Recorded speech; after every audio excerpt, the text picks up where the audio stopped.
حتیٰ کہ جو 8,000 10,000 کماتا ہے وہ یہ سمجھتا ہے کہ 50,000 والا سکون اور خوشی میں رہتا ہے، جبکہ اگر آپ دوسروں سے پوچھنا شروع کریں تو 10 لاکھ والا کہے گا خوشی اور سکون میں وہ ہے جو 5 لاکھ کماتا ہے، کیونکہ اس کے پاس ٹینشنز اتنی نہیں جتنی میرے پاس ہیں۔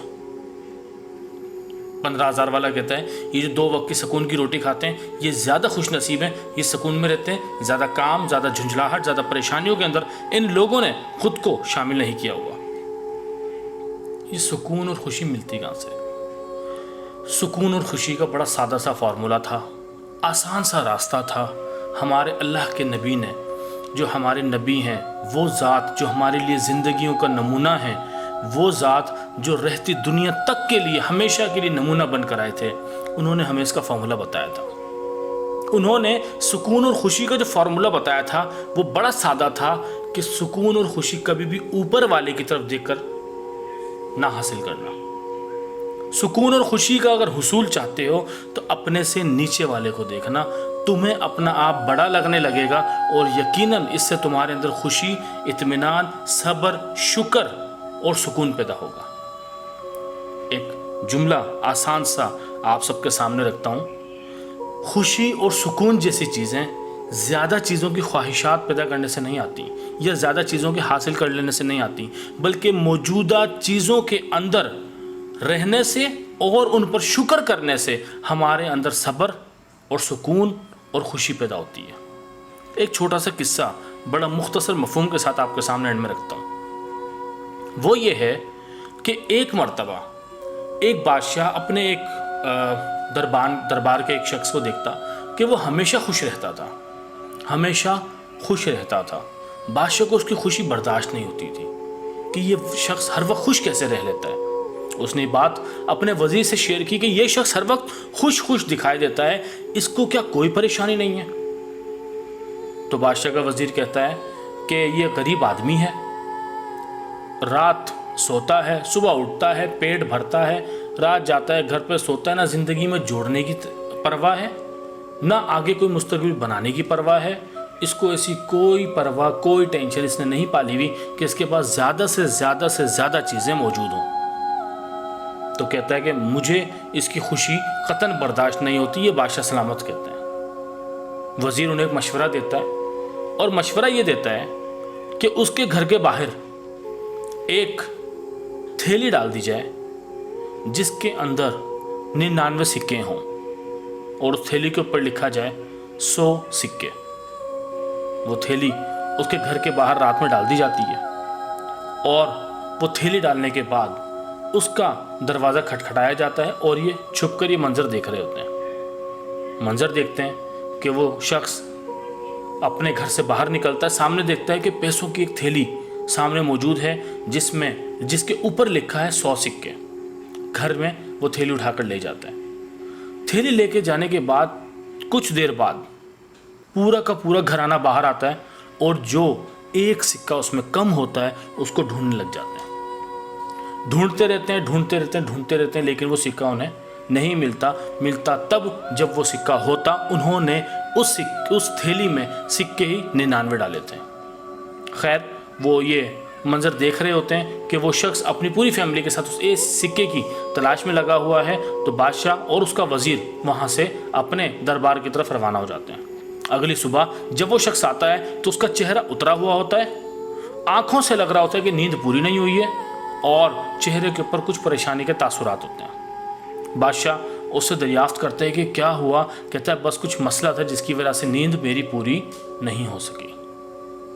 وہ شخص جو ہمیشہ خوش رہتا تھا، ایک سکے نے اس کی راتوں کی نیندیں حرام کر دی۔ یہ ہے زیادہ سے زیادہ کی خواہش، اور وہ اس کی جو پچھلی زندگی تھی وہ تھی موجودہ پر قناعت کرنا اور اس کے اندر اللہ کا شکر ادا کرتے ہوئے اپنی زندگی گزارنا۔ اگر خوش رہنا چاہتے ہیں، اگر سکون رہنا چاہتے ہیں تو خوشی اور سکون کو چیزوں کے اندر دیکھنا بند کر دیں۔ اس خوشی کو اور سکون کو مزید زیادتی، ایڈوانسمنٹ، جدیدیت، ماڈرنزم، فیشن، ان چیزوں کے اندر دیکھنا بند کر دیں۔ جو موجود ہے اس پر اللہ کا شکر ادا کریں، اس پر صبر کریں اور ہر عمل کو جنت کے حصول کی نیت کے ساتھ کریں۔ صبر اور شکر اور خوشی جیسی چیزیں انشاءاللہ آپ کے ساتھ ساتھ زندگی بھر رہیں گی۔ جزاک اللہ خیرہ۔